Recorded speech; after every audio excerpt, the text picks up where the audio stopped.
நீங்கள் பார்த்துக் கொண்டிருப்பது உங்கள் விஜய்.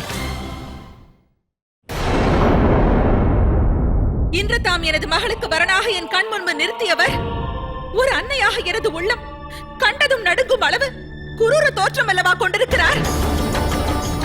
அவரை கண்டதும் மனதில் அச்சம் எழுகிறது. தாட்சாயணியை எவ்வாறு அவருக்கு மனம் புரிவிப்பது? இல்லை சுவாமி, சாத்தியம் அல்ல. நான் எனது புதல்விக்கு எக்காலத்திலும் இத்தகு சாபத்தை அளிக்க இயலாது. பிரஜாபதி, மன்னிக்க வேண்டுகிறேன். எனினும் ஆங்கிரசர் கோபம் கொண்டுள்ளார். இயன்ற மட்டும் விரைவில் தம்மை வர பணித்திருக்கிறார். சில சமயம் சாபமும் வரமாக மாறக்கூடும். என் உள்ளத்தில் சங்கடங்கள் ஏதும் இல்லை. உனது உள்ளத்தை நீ நிலைப்படுத்திக் கொள்.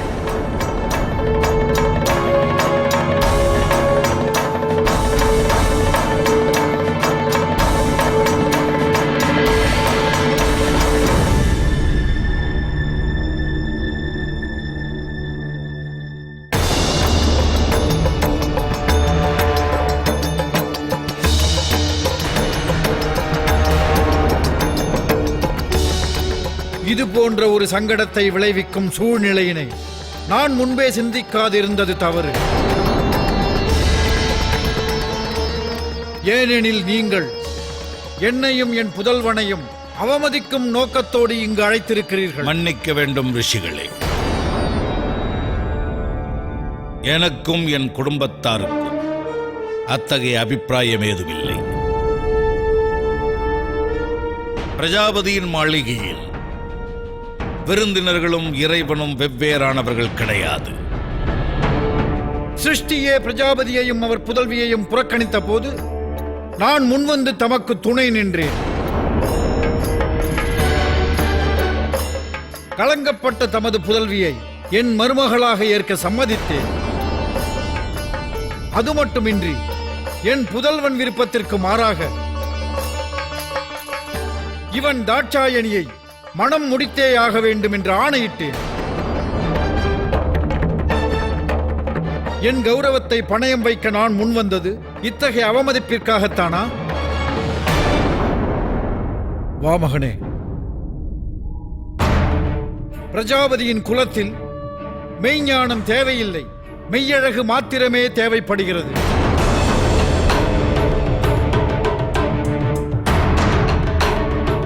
கிளம்புவோம். சாந்தமடையுங்கள் ரிஷிகளே, அமைதி பெறுங்கள்.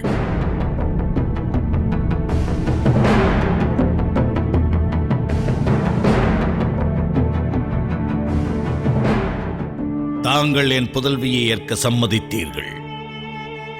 அதற்கு இந்த தக்ஷன் என்றும் தங்களுக்கு நன்றி உடையவன். எனினும் இன்று என் தரப்பில் வரவேற்பில் மரியாதையில் ஏதும் குறைவிருந்தால்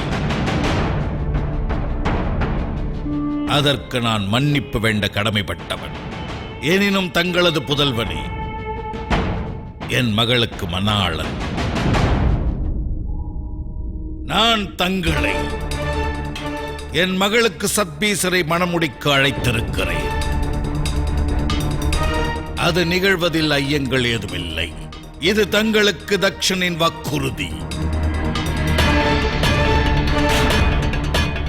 எனினும் பிரஜைகளின் அதிபதியான நான் பெண்களின் கருத்துக்கு மதிப்பளித்து அதையும் பரிசீலிக்கும் நிலையில் உள்ளவன். பிரசுதியின் விருப்பத்தோடு இவ்விவாகம் நடைபெற விரும்புகிறேன். அவ்விதம்தான் நிகழும்.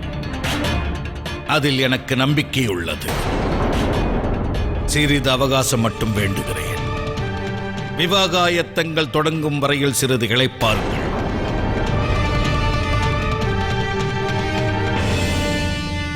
பிரகு முனிவரே, உபசரிப்பில் குறை வேண்டாம். நான் மிக விரைவில் திரும்புவேன். ரிஷி ஆங்கீரசரை சமாதானம் செய்து என் நிலையை எடுத்துக் கூறி பிரசுதியை சமாதானம் செய்யும் மார்க்கம் என்ன?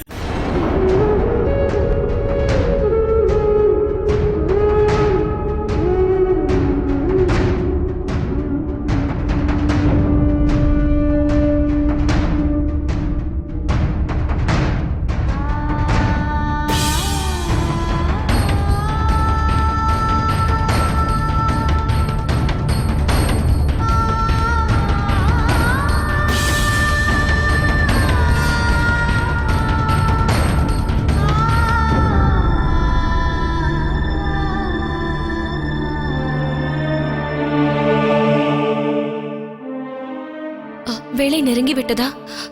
செல்வோமா?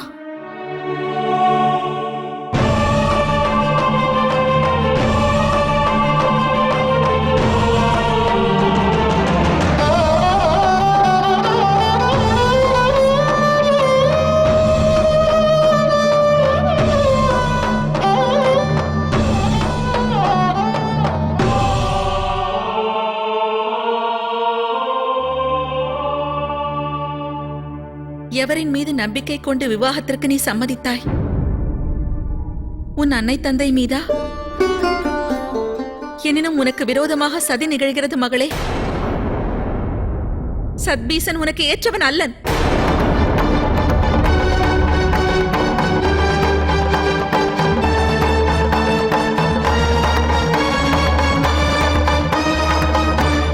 தோற்றத்தினால் ஒரு குரூபி, அச்சத்தை தோற்றுவிப்பவன். அவனை விவாகம் புரிவதென்ன? அவனை ஏறெடுத்து காணவும் இயலாது.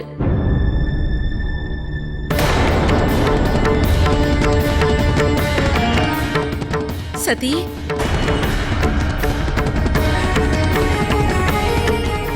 எனது வார்த்தைகளை செவிமடுத்தாய் அல்லவா? சத்பீசனை நிராகரித்து விடு மகளே, உடன் நிராகரித்து விடு. தந்தை கழித்த வாக்கினை தவற இயலாது.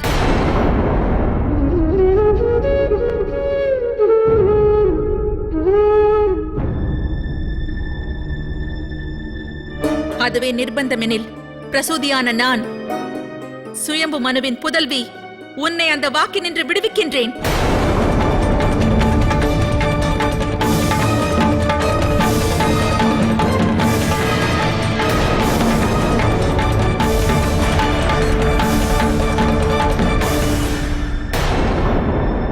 பிரசூதி,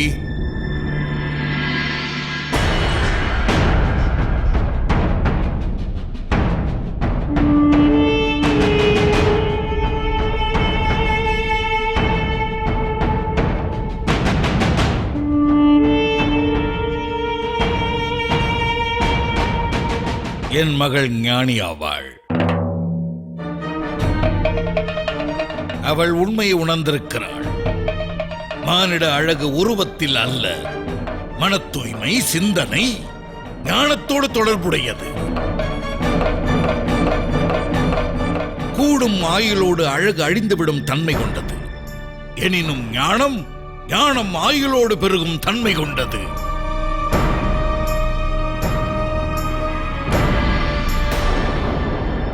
தாம் கொண்ட அகங்காரத்தை நியாயப்படுத்த இனி எத்தனை தர்க்கம் செய்வீர்கள் சுவாமி?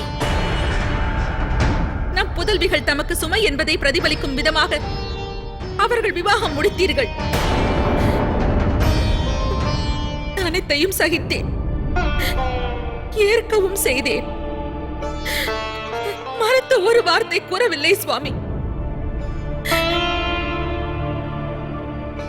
தனது 7 புதல்விகளுக்கும் என் கணவரானவர் திருமணம் புரிவிப்பதில் உள்ள சங்கடத்தை அறிந்திருந்தேன். எனினும் சதி, இவள் விவாகம் குறித்து தாம் எனக்கு வாக்களித்திருந்தீர்கள் சுவாமி. சத்பீசன் தாட்சாயணிக்கு தகுதியற்றவன் என்று உரைக்க காரணம் என்ன?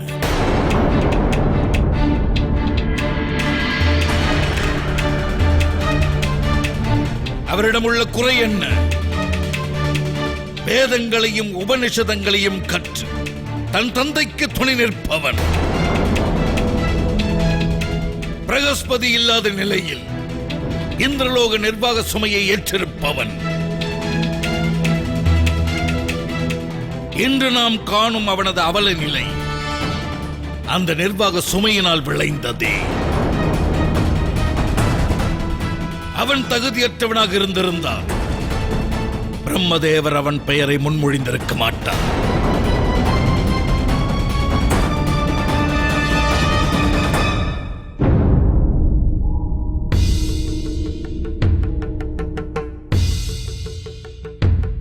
இந்த அன்னையின் இதயமானது பிரஜாபதியின் சூட்சும வார்த்தைகளினால் இளகிவிடாது.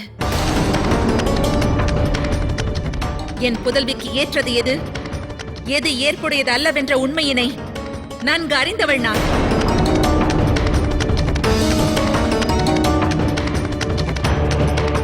தம் நிர்ணயத்தில் எனக்கு ஐயங்கள் ஏதுமில்லை சுவாமி.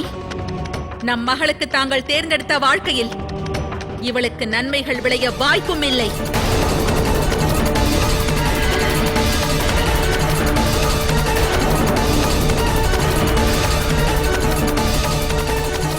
இது தாட்சாயணியின் வாழ்க்கை சம்பந்தப்பட்டது.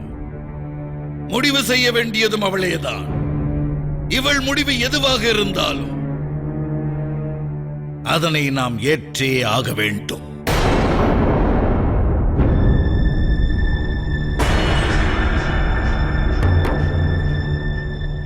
உன் முடிவு என்ன மகளே?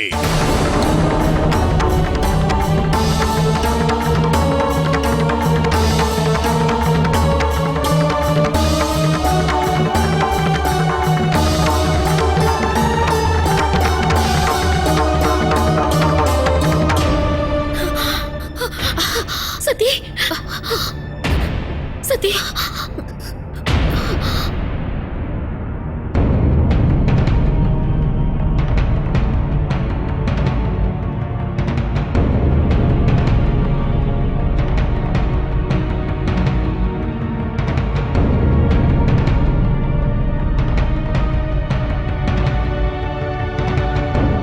இந்த விவாகத்தில் எனக்கு சம்மதமே.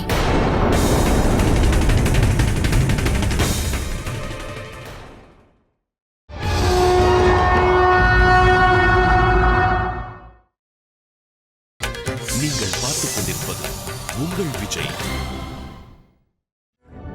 இந்த விவாகத்தில் எனக்கு சம்மதமே.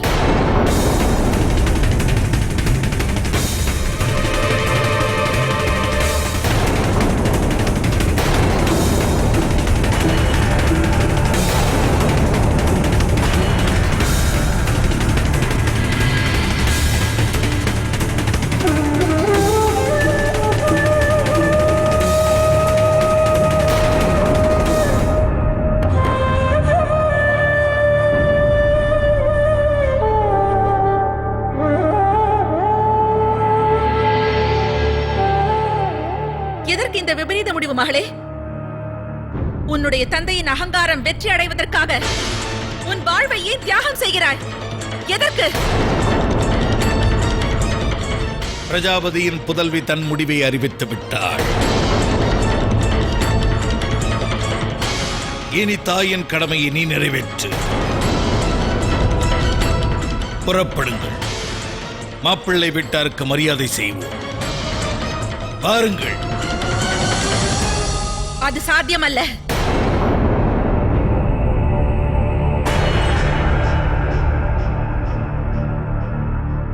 நான் அவ்வாறு நிகழ அனுமதிக்க இயலாது. நான் இந்த கணமே அன்னத்தையும் நீரையும் தியாகம் செய்கிறேன்.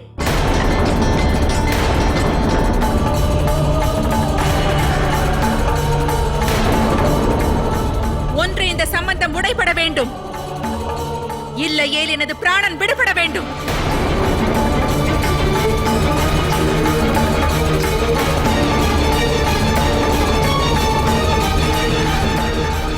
இது இந்த சுயம்பு மனுவின் புதல்வியான பிரசூதியின் நிர்ணயம் சுவாமி.